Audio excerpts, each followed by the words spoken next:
in a dimly lit hall of polished marble floors and echoing footsteps. Imagine a lone figure pacing, the swish of her silk gown trailing behind, like a restless spirit. This figure is Anne Boleyn, observed by many, understood by few. History has painted her as the glittering mistress who rose to become queen, only to lose her crown and her head in a whirlwind of power struggles. But there's more here than a sensational anecdote or a footnote in Henry VIII's dramatic marital record. Hers is a story of complex family ties, bold ambition, high-stakes schemes, heartbreak, vindictive triumphs, and unshakable resilience. So, let's step into that world, into the flicker of candlelight that illuminated courtly intrigue, and follow in the footsteps of a woman who remains as captivating now as she was 5 centuries ago. Born into a lineage that mingled lofty royal blood with the humbler reality of England's rising middle class, Anne Boleyn was neither wholly commoner nor fully aristocrat in the eyes of a court obsessed with pedigree. Her father, Thomas Boleyn, was a diplomatic genius. He had an uncanny knack for speaking different languages, reading people's weaknesses, and maneuvering through the labyrinth of international politics. He wasn't a man who wasted words. Each sentence, each gesture had a purpose. Her mother, Elizabeth Howard, came from a family with deep royal connections, an old aristocratic background that lent a veneer of nobility. Together, these two branches of the Boleyn family formed a curious hybrid.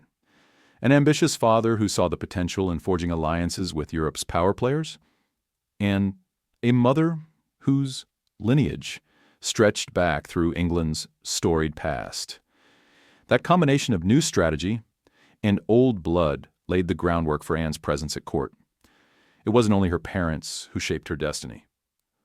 Looming in the backdrop, like a grand puppet master, was her uncle, Thomas Howard, the formidable Duke of Norfolk.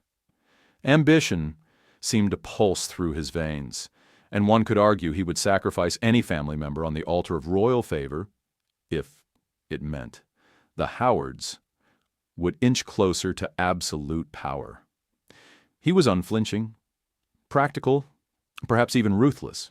It's almost too easy to imagine him leaning in close to whisper into King Henry VIII's ear, weaving suggestions with carefully chosen words.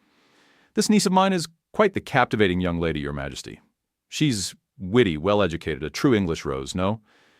If you find her pleasing, what better way to strengthen your realm than by having her by your side? And in that moment, the seeds of an epic and tragic romance were sown. Before Henry VIII made his interest known, Anne had her own love story. She fell for Henry Percy, the young heir to the earldom of Northumberland. At first, it seemed a straightforward tale of two people drawn to each other's qualities. Perhaps Percy to Anne's cleverness, her vivacity, the sparkle in her eyes. Perhaps Anne to Percy's earnest charm, and the promise of a stable, respectable future. Their affection blossomed under the watchful eyes of courtiers who recognized the buzz of something new and exciting. But in a court as controlled and gossipy as that of King Henry VIII, nothing is allowed to bloom without scrutiny. Whispers reached the king. The idea that Anne Boleyn, this bright star at court, would tie herself to another man made Henry's blood simmer. Whether from genuine infatuation or a more possessive sense of wanting what he could not have, he stepped in. The result was swift and crushing. The relationship between Anne and Percy was severed, rumored to have been forcibly ended by Henry's own direct intervention. And just like that, the door to Anne's personal choice closed, replaced by a new glittering cage that was the attention of the king. When you hear the name Henry VIII, you might envision the towering figure with the imposing stance, the insatiable appetite for food and for power, and the uncanny ability to break from the Church of Rome so he could get his own way in marriage. Henry wasn't just any medieval monarch. He was a cultural phenomenon even in his own era. Magnificent in splendor, childlike in tantrums, magnetic in presence, and terrifying in vengeance, Henry VIII was perhaps the personification of larger than life. Yet beneath that show of might lay a man plagued by insecurity over the future of the Tudor dynasty, which had only recently seized power through his father, Henry VII. Insecurity over having a legitimate male heir to preserve his legacy, and insecurity over his grasp on loyalty within an ever-shifting political environment. Anne Boleyn stepped into this emotional brew at a pivotal time. Henry was married to Catherine of Aragon, his first wife, who had given him a daughter, Princess Mary, but no surviving son. Their marriage was steeped in tradition. Catherine was the widow of Henry's older brother and a Spanish princess of royal standing. But Catherine was aging, and Henry's desperation for a male heir was intensifying. Enter Anne, quick-witted, fashionable, steeped in the sophisticated charm she'd honed during her time at the French court. By many accounts, she wasn't considered a conventional beauty. Some described her complexion as darker than fashionable. For an English rose, her figure slight, her features sharp. But there was something magnetic about her anyway. Maybe it was her captivating eyes, rumored to glimmer with intelligence and mischief.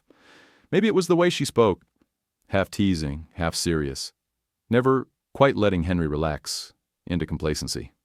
She was a puzzle, an enigma, and that alone stirred the king's fascination. Yet the situation was more complex than royal sees girl, royal wants girl. Because of the Boleyn family's entanglement with Henry, Anne's sister Mary had once been his mistress. There were whispers of scandal and even an accusation of incest. The church at the time had very strict rules about consanguinity and affinity. Marrying your mistress's sister wasn't exactly celebrated in the eyes of religious law, but Henry, never a man to be easily dissuaded, sought a papal dispensation. He insisted that his marriage to Catherine was null and void in God's eyes, trotting out the argument that Catherine had first been married to his brother and that such a union was cursed. Anne, meanwhile, had her own stance. She was no passive wallflower waiting for the king's whim. She refused to become just another mistress. If Henry wanted her, he had to marry her, or so many historians believe was her stance. And so began one of the greatest sagas of English history, the battle to annul Henry's marriage to Catherine of Aragon, an action that ultimately led to England's break with the Catholic Church, a break that changed the religious and political landscape forever. This was the swirling storm that carried Anne to the height of power. As Henry courted her, as he lavished her with gifts, as her star rose, she quickly learned that power in the Tudor court was precarious.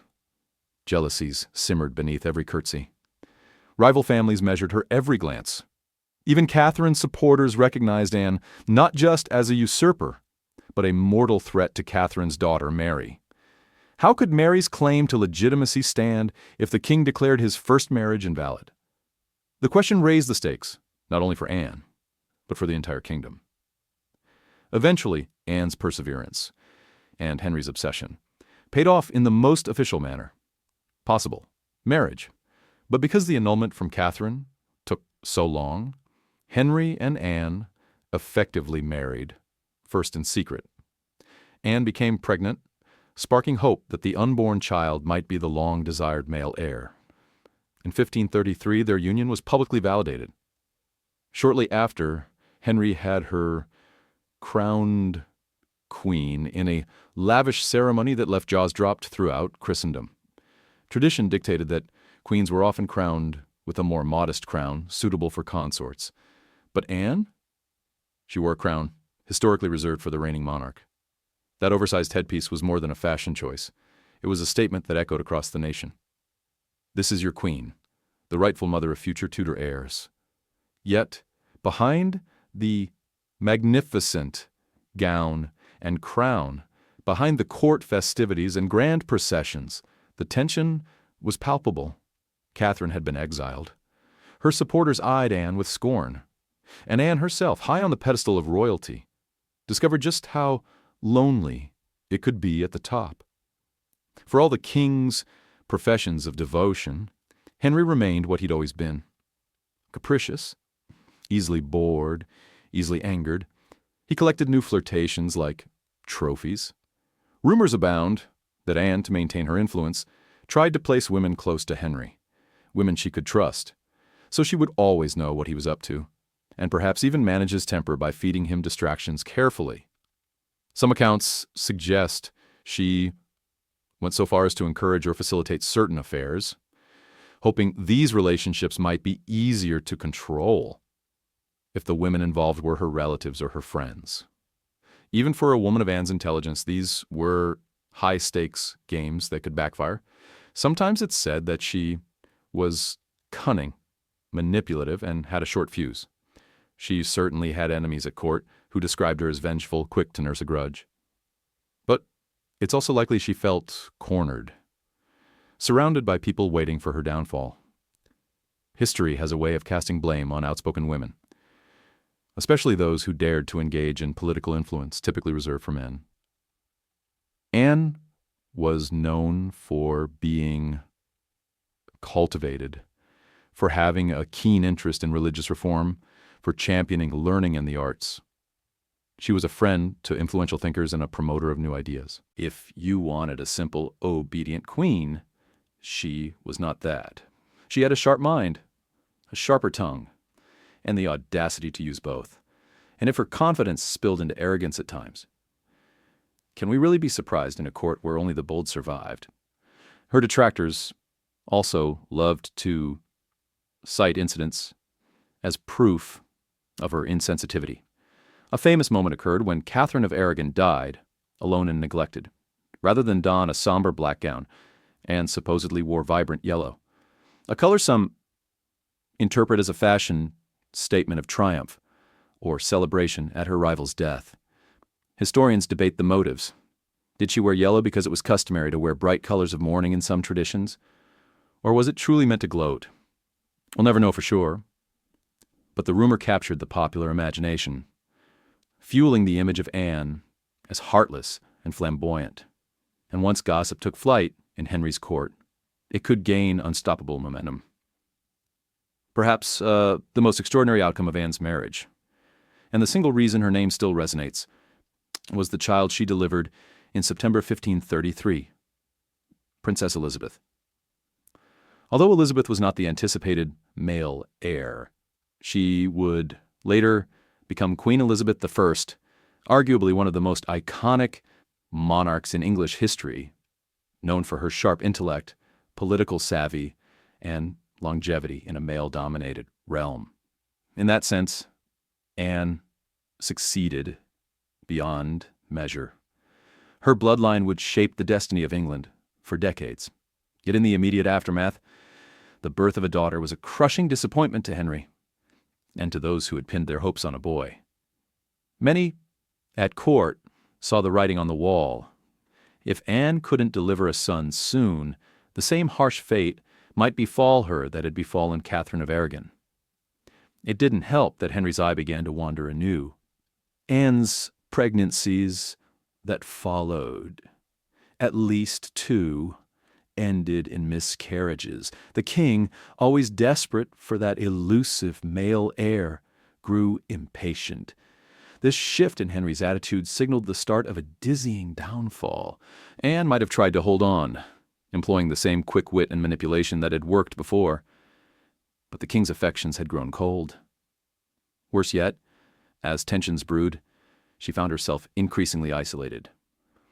Her paternal family, ever opportunistic, might have tried to intercede, but even the cunning Duke of Norfolk couldn't tame the king's fury. Once Henry decided Anne was a liability, it was only a matter of time before the wheels of royal justice turned against her. In 1536, accusations emerged that Anne had committed adultery, even incest with her brother, and treasonous acts against the crown.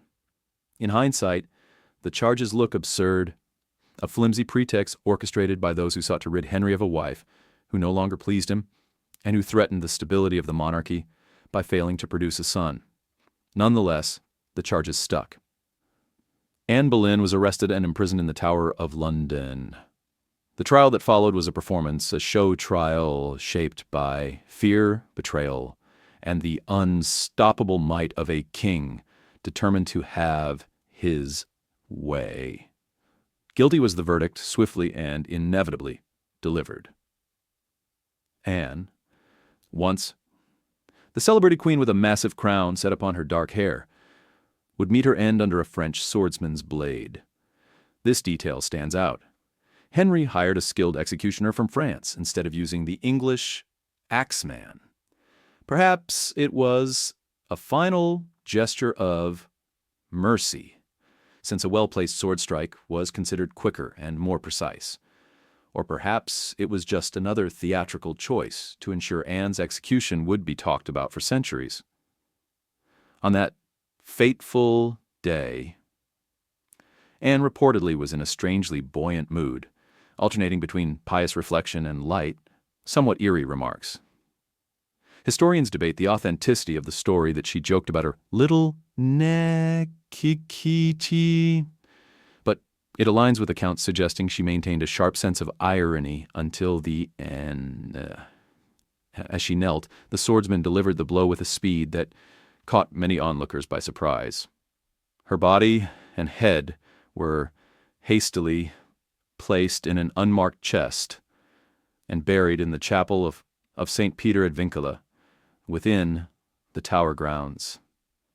And thus ended the life of a woman whose name would come to symbolize both the glittering potential and the perilous pitfalls of life in Henry VIII's orbit. Yet death was not the end of Anne Boleyn's story. In many ways, it was just the beginning. From that moment on, rumors and legends sprung up like wildflowers. Some insisted she had a sixth finger on her right hand, as though the deformity were a sign of her supposed witchcraft or demonism. Others said she bore multiple moles, or even a protrusion that marked her as a temptress with an unholy connection. These physical anomalies were never convincingly documented. They likely emerged as a posthumous smear campaign, a way to condemn her legacy. The invention of the sixth finger gave a lurid dimension to an already sensational downfall. And then there are the ghost stories. If you travel to Hever Castle in Kent, Anne's childhood home, locals and tourists alike will tell tales of a spectral figure wandering the gardens, occasionally glimpsed near the old wooden bridge over the river there. They say the ghost has no head, or maybe it's carrying its head in its arms. Some claim it's clothed in a shimmering gown that glows faintly under moonlight. Others insist they can feel a chill breeze stir the air whenever this apparition passes. At the Tower of London, too, legends abound. Guards have reported seeing a woman in white drifting through the corridors late at night, accompanied by a sense of deep sorrow. Whether you believe in ghosts or not, these stories speak to the hold Anne has on the collective imagination, a restless spirit searching for the justice denied her in life. Even in the realm of family lore, her influence endured. Her only surviving child, Elizabeth, eventually ascended to the throne and became one of England's most revered monarchs. Curiously, Elizabeth rarely spoke of her mother in public. Political necessity likely dictated that she distance herself from her mother's tarnished legacy. Still, it's said Elizabeth kept a small locket ring containing a portrait of herself and, hidden beneath, a tiny portrait of Anne. It's as if, in private moments, Elizabeth acknowledged the woman who gave her life and possibly handed down her tenacity, her intelligence, and her flair for the dramatic. Indeed, many have drawn parallels between Anne's boldness at court and Elizabeth's remarkable ability to navigate an often hostile political environment. They share a kind of keen awareness of spectacle, an understanding that power is also about how you present yourself. Anne's influence may have lived on in Elizabeth's refusal to marry and risk surrendering me, or in her refusal to be overshadowed by any man, courtier, or foreign power. Over time, Anne Boleyn's image has gone through countless transformations. The Victorians often saw her as a tragic heroine or a cunning seductress, depending on the author's moral stance. Contemporary historians attempt to sift fact from myth, revealing a more nuanced figure, a woman with aspirations, intelligence, and a willingness to step beyond the roles assigned to her. Modern films and novels have used Anne's story as a source of endless fascination. Was she victim or villain, driven by love or by raw ambition? Perhaps she was both, a complicated blend of contradictory impulses, like most human beings. She was a product of her environment, molded by a court that prized power above all else, a religious landscape that was fracturing, and a family that recognized opportunity when they saw it.